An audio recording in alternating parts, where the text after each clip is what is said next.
পুজো পুজো পুজো পুজো তো শেষ, কিন্তু আমি কিন্তু পুরো পুজোতে একটাও ভিডিও পোস্ট করতে পারিনি, সেরকম করে একটা ছবিও তুলতে পারিনি, পোস্ট করতে পারিনি আর কি।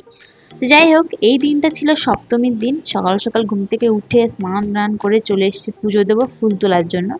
আর এই যে টকটকে পুরো লাল টকটকে জবা ফুটেছে, সাদা জবা ফুটেছে, আর কতগুলো কি বলে চন্দন জবা না কি বেশ বলে, যাই হোক ফুটেছে, প্রচুর ফুল ফুটেছে, সব তুলে নিয়ে চলে এসেছি ঠাকুর ঘরে পুজো দেবো।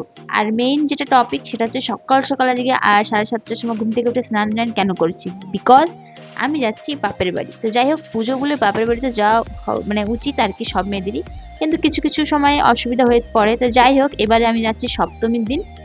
ছেলেকে নিয়ে চললাম বাসে করে, রেডি রেডি হয়ে বেরিয়ে পড়েছি। আর তখন ঘড়িতে ওই 11:30 মতন বাজে।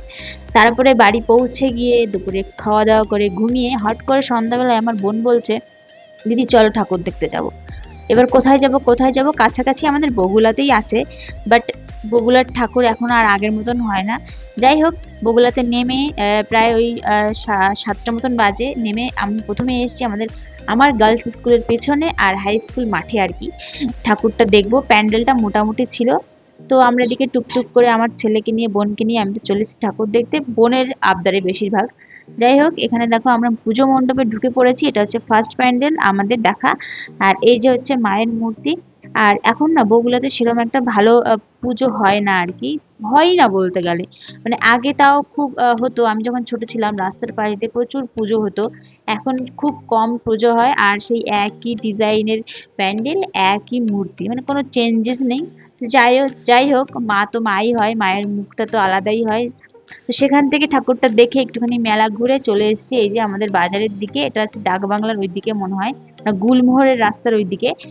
এইদিকে আমার বোন হচ্ছে আইসক্রিম খাচ্ছে, আর আমার ছেলে আইসক্রিম খেতে খেতে যাচ্ছি ভিতরের দিকে।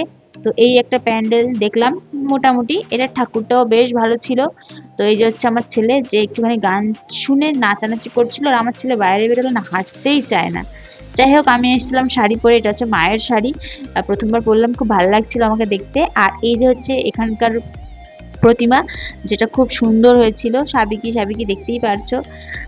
যাই হোক, এখান থেকে আবার প্যান্ডেলটা দেখিয়ে বেরিয়ে একজনকে জিজ্ঞাসা করলাম আগে কি আর পুজো হচ্ছে, তো বললো হ্যাঁ হচ্ছে। দেন আমরা আরেকটু ভিতরে এই প্যান্ডেলটা দেখতে এসেছি। আর সবই বললাম যে একই সেই মূর্তি, একই প্যান্ডেলের কোয়ালিটি, মানে সেগুলো আর পাল্টালো না। তো যাই হোক, এই যে এখানকার প্যান্ডেলটা দেখা কমপ্লিট করে আমরা বেরিয়ে গেছিলাম হচ্ছে আমাদের বাজারের দিকে, আরো মানে বাস স্ট্যান্ডের দিকে। ওইখানে গিয়ে দেখি এই একটা ঠাকুর আর ওই একটা ঠাকুর, আগে যেটা দেখলাম সেম সেমই, বাট ঠিক আছে, ভালোই লাগছিল। এই ঠাকুরটাও বেশ বড় সড়ো ছিল।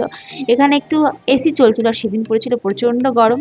তো যাই হোক, মেলা ঘুরে ঠাকুর দেখা কমপ্লিট করে বাড়ি চলে এসেছিলাম ওই 8টা মতন বাজে। মা এখানে দেখো নাড়ু বানাচ্ছিল, তো আমি মার সাথে একটু হেল্প করছিলাম। আর নাড়ুটা বিশেষ করে আমার জন্যই বানিয়েছিল, কারণ আমি নাড়ু খেতে খুব ভালোবাসি। সেটা হচ্ছে গুড়ের নাড়ু, চিনির নাড়ু না। সেজন্য মা আমাকে বানিয়ে দিচ্ছিল, আমি বাড়ি নিয়ে যাব। আর এখানে নাড়ু সাথে সাথে এখানে খই গুড় দিয়ে মাখিয়েছিল। আর এখানে না মোয়া করার চেষ্টা করছিল, কিন্তু সেটা হয়নি, মানে নামানোটা এত দেরি হয়ে গেছে, একটাই মোয়া হয়েছে, আর সব এরকম ঝুড়ি ভাজা হয়ে গেছে মুড়ি। দেখতে পাচ্ছ এই যে পাক আর হচ্ছিল না। তো যাই হোক, এখন কি আর করা যাবে, এটাই আমরা খেয়ে নিয়েছিলাম। এই যে দেখতেই পাচ্ছ খাচ্ছি, আর আমি ভীষণই টায়ার্ড। তো রাত্রেবেলা লুচি টুচি বানানোর কথা ছিল, তো সেটা আর বানানো হয়নি, কারণ আমি বিরিয়ানি নিয়ে এসেছিলাম। বোন বলছিল বিরিয়ানি খাবে, আর আমি যেহেতু বাড়ি থেকে বিরিয়ানি খেয়ে এসেছি ষষ্ঠীর দিন, সেহেতু আমার কোনো ইচ্ছা ছিল না বিরিয়ানি খাওয়ার। বাট বোনের জন্য 1 প্লেট চিকেন বিরিয়ানি, আমার জন্য 1/2 প্লেট আলু বিরিয়ানি এনেছিলাম। ও সবটা খেয়ে পারেনি, দেখতেই পারছো। তো এই জন্য আমি ওর থালাতেই খেতে বসে পড়েছি। আর এখান থেকে আবার হাফটা বিরিয়ানি ছিল, যেটা আমি পরের দিন খেয়েছিলাম। দেখতেই পারছো এই যে। তো এই ছিল আমার গোটা ডিমটা। আর বিরিয়ানি তো ভালোই ছিল মোটামুটি। আমি বগুলাতে বিরিয়ানি মনে ফার্স্ট টাইম খেলাম বিয়ের পর। তো বেশ ভালো করেই আমার দিনটা কেটেছে। তোমাদের কেমন লাগলো ভিডিওটা অবশ্যই জানিও।